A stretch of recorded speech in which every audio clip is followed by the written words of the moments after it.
This is the weekly sales meeting for October 8th, 2023. My name is Chris Fleming. You can reach me at chris@cdmediaconsulting.com or go to our website at cdmediaconsulting.com. Today's topic, believe in you and what you can do. How many times do we step forward when we are unsure whether we can do something or not? Often we shy away from challenging tasks when we are unsure of our ability to accomplish them. Opportunities may slip through our fingers because we are unsure of what may happen. We doubt our abilities because of some past poor performance or the anticipated possibility that has not yet manifested itself. This gets worse as we get older. Experience is often the enemy of exploration. When we are younger, we are fearless and sometimes brainless. As we age, we have more experience and we get more conservative. This is not a political designation, but an observation. When we have more at risk, we become more risk-averse. We like simple, comfortable, predictable, and safe. The idea of charging off and trying something new creates a whole new set of headaches. They are ones we would rather not have in our lane. I ask you to consider those great wins you have experienced, especially those ones early in your career, when you didn't play it so safe. When you were fired up with enthusiasm, you often charged off to slay the dragon without a sword. While the first steps may have been frightening, the end result was often spectacular, all because you didn't let your fears get in the way of the experience. As you became more skilled and more time passed, your sense of adventure has waned. It puts you outside of your comfort zone. It sounds like work to try something new. We leave that to the younger people. We experienced sellers will stick to the safe and predictable outcomes. But as we get more conservative in our actions, the world is changing around us. We cannot rely on business as usual to drive the success bus. We have to get ready for business as unusual to flourish in the future. You have to be willing to step outside your comfort zone and push the envelope of security. If we are still doing the same things we were doing in the same manner as we were 10 years ago, the world will have caught up and passed us. We will be sitting on the sidelines, while other, less conservative thinkers are innovating and driving our business forward. As I look at many of the things I accomplished, much of it was because I said yes. And I said yes before I knew with absolute certainty that I could do it. It reminds me of the quote from Virgin mega mogul Richard Branson. He said, if someone offers you an amazing opportunity, but you are not sure you can do it, say yes and then learn how to do it later. I'm sure I practiced that long before I knew who Richard Branson was. And while it is easy to do when you are younger with less at risk, this is still the way I run my business in the present day. I remember getting the job as the UFC ring announcer back in the early days. It is a prime example of saying yes and figuring out later. Sometime in the mid-1990s, I worked as a morning radio host in Charlotte, North Carolina. I went to work at 3 o'clock each morning and worked until about noon each weekday. One fine morning, the office phone was ringing off the hook. I answered the phone. On the other end of the line was an event producer from the Semaphore Entertainment Group. At the time, they were the owners of the fledgling mixed martial arts UFC product. This group was in town for an event that night in Charlotte. It turns out their ring announcer was under the weather. They needed an emergency fill-in for that night's event. The producer asked, I know it's last minute, but do you have anyone who can fill in for our guy tonight? Being young and ambitious, I said, yes, I can do that, not knowing what it was or what they were asking, but it sounded like something I could do. The producer asked me to report to the arena at 2 p.m. for an audition. As scheduled, I showed up for my audition. They handed me a microphone and a set of cue cards and sent me into the octagon. The producer yelled at me from across the arena, start talking. As if a puppet on a string, I read what was in front of me. They yelled some more instructions, and I did what I could to follow it. After about 15 minutes, they came back to inform me that I had the job, although the affirmation of my employment for the night was less than enthusiastic. As I recall, they said, you will do. I was to report to wardrobe to be fitted for a tuxedo, and then informed I would not be wearing shoes that night. That was all a bit bizarre. I began to study the words on the cards. I realized if I was going to pull this off, I would need to learn some of these mixed martial arts disciplines. I would have to know how to pronounce them. And this was the day and age before the mass proliferation of the internet. There was no wireless communication. We had to do things the old-fashioned way, like the Stone Age. I returned to the arena about 2 hours before showtime for a talent call. There, I met my fellow announcers for the evening. This included NFL Hall of Famer Jim Brown. He was the color announcer on the pay-per-view event. This event launched. It went off without a hitch with me, the novice, introducing these MMA fighters for the next 3 hours. The culmination of the event was the first ever super fight. This anticipated event was between the two stalwarts of the MMA world. The biggest personalities of the sport at the time were Royce Gracie and Ken Shamrock. I introduced the two and ran out of the ring. And if you ever watch the video, you will see me running. Then something odd happened. After 30 minutes, the match ended in a draw. The crowd sensed something wasn't right and was yelling and screaming for an explanation. The director, chirping in my IFB earpiece, tells me to get in the ring and tell him what happened. And I told him I have no idea what happened. He said, "Make something up. The match is a draw." So into the octagon I went, making up my best explanation of what had transpired in the last 30 minutes. The event ended, they paid me, I went home. Needless to say, they did not call me again for a repeat performance, but now I am one of only 5 people who has had the job of ring announcer for the UFC, all because I answered the phone and said yes. So part of it is dumb luck, they called me, and part a fearless sense of adventure. I said yes.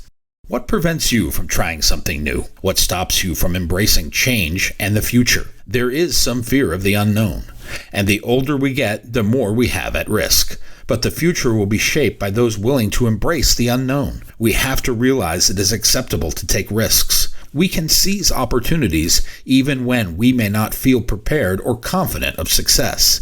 It may seem daunting to step outside of your comfort zone and take on something new, but saying yes to an exciting opportunity, it can lead to personal growth and development. If we view the unknown as a growth and learning opportunity, the answer should always be yes. Sign me up for learning a new skill to complement what I already know, especially if it dovetails into an arena where I'm already proficient. Of course, this does not mean accepting any opportunity that comes your way. You have to consider the potential risks or consequences. It's important to weigh the potential benefits and drawbacks.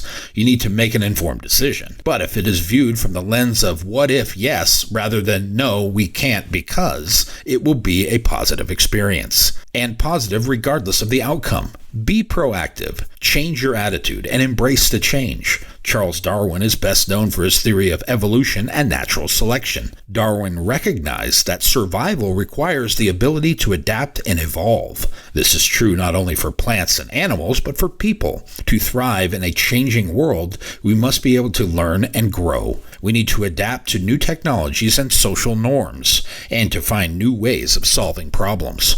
We should be learning and acquiring the skills and knowledge necessary to succeed. The concept of adaptability is recognized as a critical skill for success in the workplace. New technologies emerge. Workers must be able to acquire new skills. They must fold in new knowledge with speed and urgency to stay relevant and competitive. Organizations must be able to adapt to changes in the marketplace and changes in the evolving customer to survive and even thrive. Darwin's theory of evolution highlights the importance of adaptability. It serves as a reminder of the need to learn, grow, and evolve to succeed. Embrace new opportunities and challenges, even if they initially seem beyond your capabilities.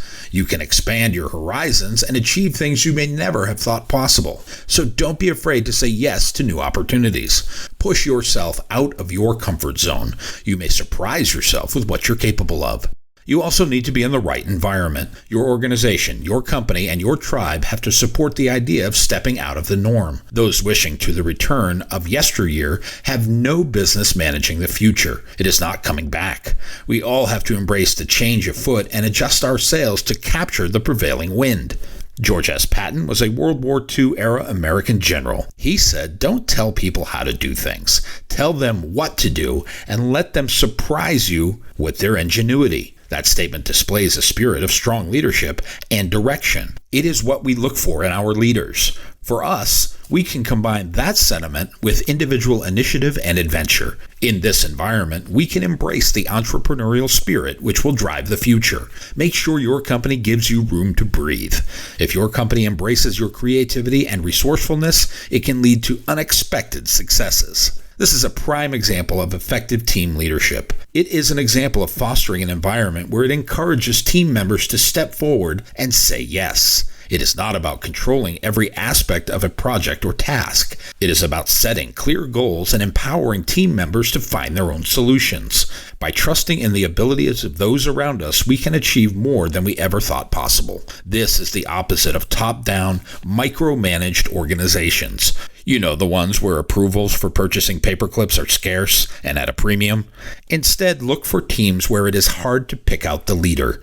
That is a place where you are certain to thrive when you color outside the lines. A place where management has trust in their hires, thus their own judgment. And a place that encourages you to say yes, even when you are unsure of the outcome, as you know someone will be covering your back.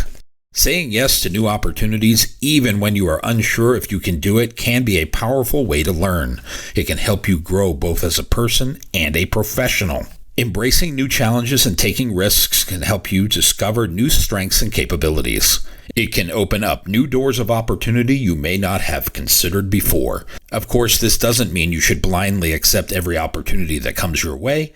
You should apply yourself and proceed only after careful consideration. It is important to weigh the potential benefits and risks. Assess whether the opportunity aligns with your values and goals. But don't think so long and hard about it that you what-if it to death and miss your window of opportunity. If you are on the fence about raising your hand for anything new, consider this. Think about all the opportunities that came your way when you did say yes. How many of them turned out to the positive? And how many ended in the disaster you conjured up in your mind? Things rarely happen as we imagine them. They are never as bad as we imagine, nor are they throwing parades for us at the finish. Most end up with a valuable experience, and if we are determined, a better than average finish. While it can be scary to step into the unknown, taking that leap of faith often leads to growth.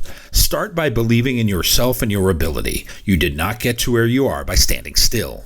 You got here by putting that belief in motion. You trusted in your ability to handle what came your way. You were able to shout above the noise of your inner voice. You know that voice that sounds like you, the one that doubts your ability. Face your fear and insecurity head on. Cultivate a positive growth mindset. Remember your past successes. Like anything new, the more you did it, the better you got at it. Use your current skills to develop new ones. Start from what you know and build a bridge to the new skill. It is less scary that way. Then practice using your new skills so they become second nature. And then get ready to embrace the next challenge. Start by saying yes. My new book, 52 Weekly Sales Meetings, is now available on Amazon.com. If you like what you have heard here today, please consider ordering a copy or two. You can always give one to a friend. Go to cdmediaconsulting.com right now and follow the instructions to order.